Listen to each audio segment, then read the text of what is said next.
so I can eat some candy. Nigga, this shit ain't healthy. Nigga, hold your text on. On this beautiful motherfucking Sunday, I post it just turned 6 o'clock literally soon as I press record. So yeah, I posted made this video earlier, but you know I ain't doing no first person shit. Shit, whenever I come out with the video, then when y'all get motherfuckers. But yeah, man, giveaway at 5K. Let y'all know now. Y'all don't meet the requirements, or y'all if y'all don't do what y'all gotta do to be in the giveaway, y'all might as well ain't try to be in the giveaway. I ain't gonna lie to you. It ain't that hard. But yeah, man. I almost at 5K. So if this your first time watching the video, give it a thumbs up, subscribe. Not even this your first time. Y'all motherfuckers supposed to like this video regardless. I know y'all be forgetting. Y'all gotta stop motherfucking forgetting, my guy. For real. Shit. Okay.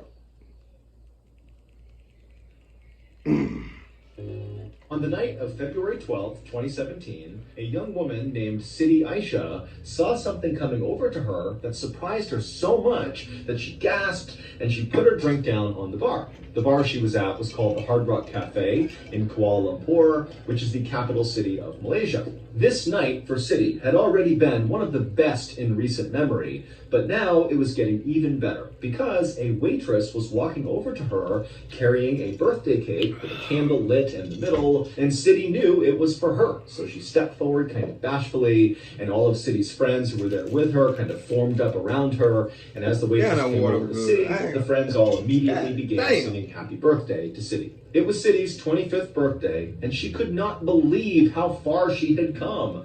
Here she was in this beautiful American-style restaurant, surrounded by her friends, who were these big TV show producers, and tonight they were throwing a party for her, something that did not happen often in Sidi's life to this point. After Sidi's friends finished singing happy birthday, Sidi leaned forward and she blew out her candle, but she didn't even make a wish before she blew it out, because to her... I ain't never had no birthday party, I don't think. I have to ask my mom. I gotta do my homework. Yes, man, I'm lying like a motherfucker. Yes, I did when I was little. When I was little, yes, I did, bro. I'm tripping. We did used to go to Chuck E. Cheese and all that shit. Chuck E. Cheese and used to go to the park sometimes. But I was little then. None of my teens, well, my only teens, then the teens I really celebrated, my 18th birthday when I turned 18, I had a hotel party. That bitch was jumping. But that's for another time, though, man. That's for another time. She felt like she had everything she had ever wanted. And so instead, as she blew that candle out, she just made a point to feel incredibly grateful for the life that she now had. Because not long ago, Sidi's life looked very different. Sidi had grown up in a tiny town inside of a jungle in Indonesia. She was the youngest of 3 children, and her parents were very poor farmers that barely made enough money to provide shelter and food for their kids. In fact, Sidi's parents were so poor that they couldn't afford to send her to high school. They needed her to stay home and go to work to help support the family. Sidi would end up getting married, and she would have a son with her husband, but her husband would divorce her and not provide any support for their kid. And so suddenly Sidi was the single mother trying to look out for her son while also trying to provide for her parents and her other siblings. And eventually... I don't want my kids to never go through no shit like that. That's right. When I had a kid, all that shit dead. Hell no, I ain't with all that.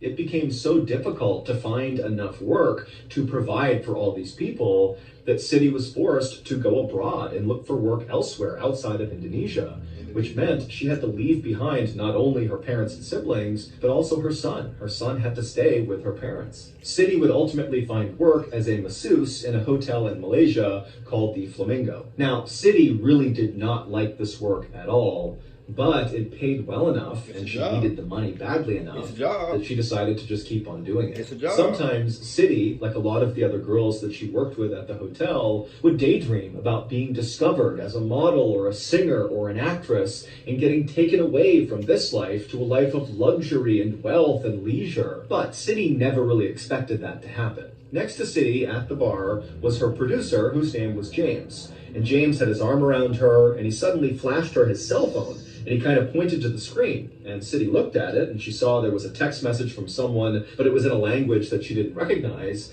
and she asked James, what is that? And James grinned at her and said, "This is my boss telling me that you're already a superstar in Korea." And when City heard this, she was totally embarrassed, but also really excited. City had met James about a month ago in January of 2017. I don't too much giving a fuck about being a superstar. I believe that why. Yeah, nah, ain't too much shit. Yeah, I be seeing they be going through Hollywood. They gotta do. To my subscribers and my people that support me, we probably ain't. I mean, I ain't gonna say we probably ain't. We is gonna get up there to the hundreds of thousands of subscribers and all that. But it might take us a little bit of time. But we getting there. We gonna get there. For shit show, we getting there. I just ain't finna suck nobody, you know what I'm saying, or, you know what I'm saying, DR, you know what I'm saying, I ain't finna dick ride nobody, just go, you know what I'm saying, just get some followers. When City and some of her friends from the hotel had decided to go out for the I'd rather be rich than Now, famous. City very rarely went out. She basically worked and slept and then sent home her money to her family. But for whatever reason, she had been convinced by her friends to go out and have a good time. And so she was all dolled up, and she and her friends were standing in line to get into a bar when a very handsome man wearing a suit, James, walked up to City and said, "Have you done any acting?" And City, wearing her best clothes with her friends, she suddenly felt bold, and she told this guy, who she didn't know, that, "No, I haven't, but I'd like to try." And so James asked her if she'd come with him, and she said okay. And they went to this cafe, and they sat down, got coffees, and James explained to City who he was. And he told her he was a Japanese television producer who specialized in hidden camera prank videos. And he needed actresses to put on pretty clothes and pull pranks on unsuspecting people on camera. City had initially been very skeptical of James and this proposition, but at the same time, back then, prank videos were all the rage on YouTube. They were on mainstream TV. They were everywhere. And City knew that, but she had never thought about being in one. She just sometimes liked to watch them. But James would tell her, "This is..." I ain't gonna cap. I think that's the reason I ain't never did pranks on that channel. Damn sure not public pranks. I don't do that type of shit. I get really easy work, and you'll get paid well for it. And so City had ultimately said, "Okay, yeah, I'll do it with you." And after she said yes, her life had been a whirlwind. No longer was she a masseuse at a hotel, but instead, she was like a celebrity, flying all over the country, filming all these prank videos, and James's bosses were so pumped, they kept messaging him, telling him how amazing she was, and how every video she was doing was outperforming anything they hoped it could do. I mean, everything was going perfectly. City took a few more bites of her birthday cake, and then she checked her watch and saw it was almost 10 p.m., which for James and her other friends might be early, but for City, that was pretty late. Plus, she had already had a lot of alcohol that night, and so that was making her more tired. And so she told James and the others she was going to leave. She thanked them for the party, and then she headed out and went to her hotel. As soon as City was in her room, she immediately called her mother. City and her mom talked all the time, sometimes multiple times a day, and this night, City just really missed her mom, and she really missed her son. And as soon as she called her mom picked up, and they chatted for a bit, and City told her all about how she'd had this amazing birthday party, and how excited she was about the next day, because they were shooting a really big prank. It was going to be their biggest one yet, and it would have the biggest payout of any of the videos she had done so far. This one, tomorrow, was going to pay her $100 US. And City told her mom, "Don't worry, I'm sending all of it back home to you all." City's mother was so thankful and so excited for her daughter, and she said, "That's wonderful, get a good night's sleep, and I'll be thinking of you tomorrow." And after that, City talked to her son for a couple of seconds, and then they hung up, and City crawled into bed, she turned off the light, and she tried to sleep, but she couldn't. She was too excited about tomorrow's shoot. She and James had been talking about this particular prank for the last week, and they've been rehearsing it over and over again, and now here she was on the precipice of actually doing it in real life. Oh, no, buddy, no. Oh, okay. I'm finna say. I'm not fucking with my shit. Oh. bitch. Pranks that City did were all pretty similar and pretty simple. She and James would go to some train station or some hotel or some other public area, and they would identify an unsuspecting older man, and then City, all dressed up, would go up to this guy while she was being filmed at a distance, and she would either kiss the man on the cheek or spray him with perfume or rub chili oil on his hand, and then she would giggle and run away, and then the camera crew would zoom in on the man's face as he's kind of bewildered and trying to figure out why that had just happened. But tomorrow's prank, even though it was pretty similar to the one she had done, it would be the first time she'd be working with another actor. In fact, two other actors. One of the actors was a woman who would be doing the pranking with City, and then their target, the unsuspecting man, was also an actor. James and the Japanese television production company had insisted that for this prank to work, this guy really did need to be in on it. City had already met and rehearsed a couple of times with the other woman who she'd be doing this prank with, but she had not met the third actor, the unsuspecting man, yet. She'd be meeting him the next day, actually during the prank. City would eventually fall asleep that night, and then her alarm would go off fairly early the next morning, and when it did, City immediately got out of bed and she got dressed in a dark form-fitting outfit. She put on some red lipstick, and then she hustled out of her room downstairs and out of the hotel to meet James, the woman actress she'd be working with that day, and the other producers who were involved in the production. Then, as a big group, they hopped in a cab and went to the international airport where this big prank was going to take place. And when they got there, they made their way to a restaurant in the departures area to wait for the third actor, the unsuspecting man, to show up so they could begin the shoot. And while they waited, City and the other actress she'd be working with struck up a conversation. The other actress's name was Duan Thi Huang, and she was a 28-year-old woman from Vietnam. And just like City, she had come from a poor family, and she had gone abroad to find work to help support her family, and it was during this time that she was abroad that she was recruited to star in these prank videos. But unlike City, who daydreamed about maybe being a singer or a model or an actress or something someday, for Doan, acting was the only thing she ever thought of. Her whole life, the only thing she ever wanted was to be... I ain't gonna care. You know what I'm saying? When I get up there in YouTube shit, you know what I'm saying? Somebody edit, try to get me an acting role, I'll take that motherfucker. No matter what it is. Long as I ain't gotta be gay or put on no dress.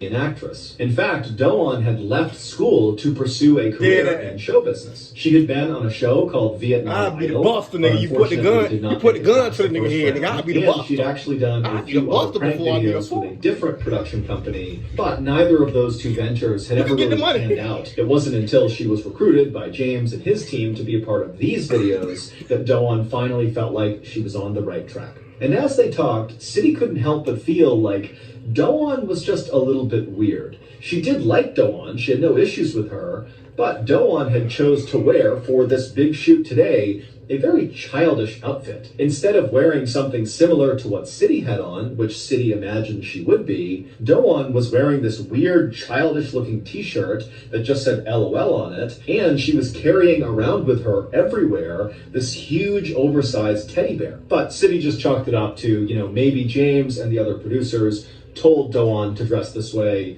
and that's why. The group took their time at breakfast inside of this restaurant, just waiting for this third actor to show up. And finally, at 9 a.m., so after an hour of just sitting there, one of the producers actually said, "Hey, there he is, right there." And so City and Doan and James, they looked out into the very crowded area, and sure enough, where the producer was pointing was this guy who looked exactly like all of their other victims. He was this middle-aged, stocky guy carrying a briefcase who totally blended in with the hundreds of other people out there. And the producers told City and Doan that it looked like this actor had already begun the scene. He was already heading over to the self-check-in kiosk, which was like the start of this prank. And so they told City and Doan, like, go, start the prank. And so City grabbed the perfume that she was given to spray in this guy's face, and the producers rushed to rub this oil on Doan's hands, along with give her a wet cloth, because that was what she was going to need for her side of this prank. And then City and Doan stood up and began making their way out into the very crowded terminal. And as she walked, City couldn't help but feel very nervous, because she knew this was her big chance to show James and the other producers that she could work well with other actors and that she could do a fairly complex prank. City and Doan made their way right behind the third actor, and as he continued to punch the screen of the self-serve kiosk, the two women split up, just like they had rehearsed. City walked around the man and got on the backside of this kiosk, basically looking at the man who was looking down at the computer screen, and Doan stayed where she was. And then Doan looked up at City and nodded, which was the signal, at which point City rushed forward right in front of this guy, who looked up and acted surprised, and then Doan ran up behind him and grabbed his face and rubbed her hands and that wet cloth all over his face, and then City, as soon as that was happening, sprayed the perfume on the guy's face as well, and then the two women kind of giggled and said sorry, and then walked away and so... Man, I would have beat the shit out of Sydney. I ain't gonna even lie. You don't do no shit like that. You don't put no shit on nobody's face. I'm telling you now. You walk up to my face, you put some shit on my face. That you could be doing anything to me. You could be putting roots off in me. You could be putting goddamn poison and rubbing the shit out of my face, and then spraying some type of shit on me that you know what I'm saying. That witchcraft shit real. Y'all shit. Bitch ain't finna put me roots in there. Have me walking around this bitch looking like a frog. Bitch. Oh God, man, I would be sitting in ass, fool. They would have had to pay me. I would have whooped sitting in ass. Why would have turned that motherfucker every way but loose? I seen how he just did, bro. Look at the video. Look at the video. At which point, City rushed forward right in front of this guy, who looked up and acted surprised, and then Doan ran up behind him and grabbed his face and rubbed her hands and that wet cloth all over his face, and then City, as soon as that was happening, sprayed the perfume on the guy's face as well, and then the two women kind of giggled and said sorry, and then walked away in separate directions. As City walked to the bathroom to wash the perfume off her hands, she was very conscious of the fact that she was still very likely being filmed, and so she checked her hair a couple of times and made sure her clothes were just right, and then she disappeared into the bathroom, she washed her hands, and then she looked up at the mirror and she smiled, because she knew she had nailed this prank and she was going to be a star. How many subscriptions are you paying for? Rocket Money finds sneaky or forgotten subscriptions. After City had finished washing up, she left the bathroom and made her way over to the meetup point, kind of on the other side of the airport, where Doan, James, and the other producers were going to meet up, but no one was there. And she thought that was weird because they had totally planned to meet at this point after the prank. But after a little while, City told herself that, maybe they had already headed down to the taxi waiting area, and that's where they are, and they're waiting for me. So City left the airport and went to the taxi waiting area, but when she got there, she found herself alone again. And so City would stand there looking around, waiting for about 15 minutes, and when still she didn't see anybody, she texted James and said, where are you? But she didn't get a response, and so feeling kind of annoyed, City finally just flagged down a taxi on her own, hopped in, and told the driver she just wanted to go back to her hotel. And then on the drive to the hotel, City started to get car sick and kind of nauseous, and she figured it didn't help that she had drank a bunch the night before, so she was still a little bit hungover, and at some point she actually had to tell the driver to pull over so she could vomit outside. And so finally, when City got back to her hotel and got back to her room, she felt so crappy and she was so upset with how everything was going that she didn't even bother to get undressed. She just jumped into her bed and fell asleep. City would sleep for several hours, and when she woke up again, she still felt totally hungover and gross, and she rolled over and checked her phone, expecting to see a message from James explaining why they had ditched her after the prank, but there was no messages or phone calls from anyone. And so City was totally annoyed and frustrated, but just couldn't deal with this right now. And so she put her phone down and fell asleep for the rest of the night. The next morning, when City woke up, she felt like a brand new person. She was not hungover anymore. She rolled over and grabbed her phone, again expecting to see a message from James or someone. Why my boy just Chilling Stories just dropped the video? My boy Chilling Stories it just came up on my phone. Chilling Stories just dropped the video.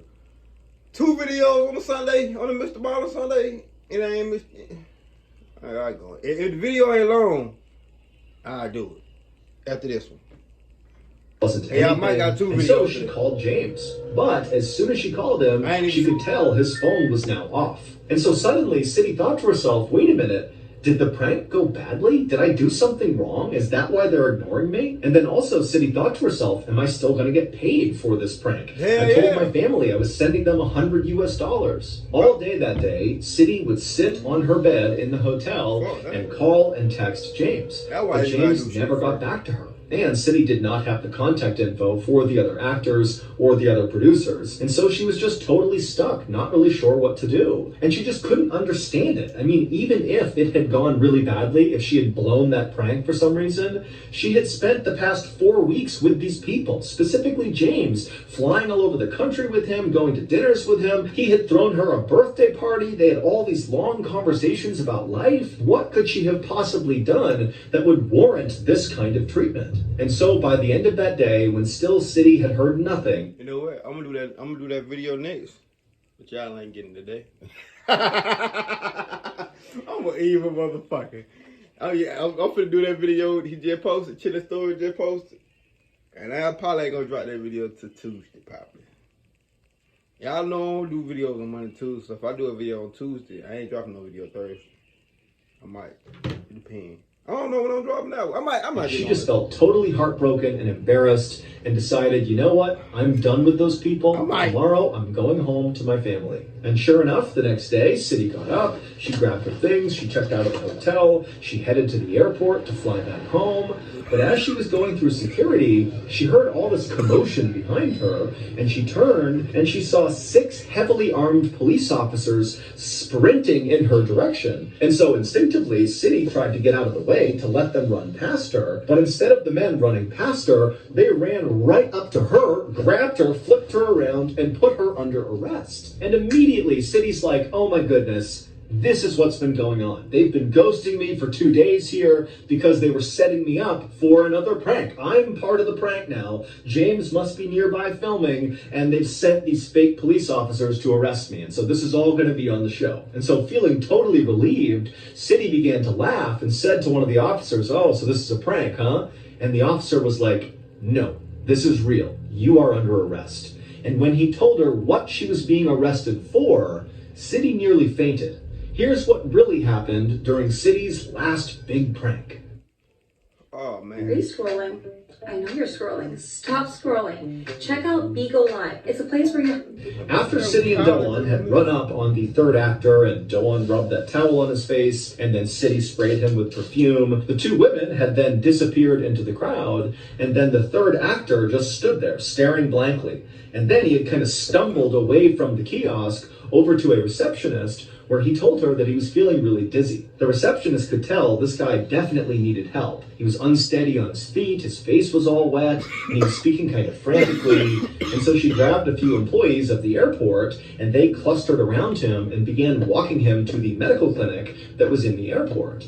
And as they escorted him to this clinic, the man began saying he was in so much pain, and he kept walking slower and slower. And then finally, when they actually got him inside this clinic, just a couple of minutes later, he was on the ground having a seizure. Immediately, the medical staff rushed to the man's aid, and they injected him with a medicine to stop the seizure. And then with the help of airport staff, they lifted him up, put him on a stretcher, and then rushed him to an ambulance that was supposed to take him to the hospital. But he would die on the way there. City and Doan had no idea this had happened to the third actor after the prank. The 2 women had gone into separate bathrooms and then basically just missed each other. They came out staggered to the meeting point and they didn't see anyone. They both went down to the taxi waiting area thinking that's where everyone had gone. And again, City and Doan just didn't see each other, and they both got in their own taxis and went back to their own hotels. As for James and the other producers, the reason they were absent after this prank had ended is because they planned to be absent after this prank. As soon as they saw City and Doan pulling off this prank successfully, they all got up from that restaurant and promptly rushed to board planes that would take them out of the country. Because James and these other producers were not really producers. They didn't have a prank show. It was all a charade. In reality, they worked for the North Korean government, and James, whose real name was Ri Ji-woo, had been tasked by the North Korean government to recruit gullible women, aka City and Doan. So you telling me these girls just did a professional hit, and they make it seem like they did it. But in reality with them, this is crazy as fuck, by the way. what the fuck? I was nuts. I told you. That's why I told you. But hey, random people be doing the prank shit.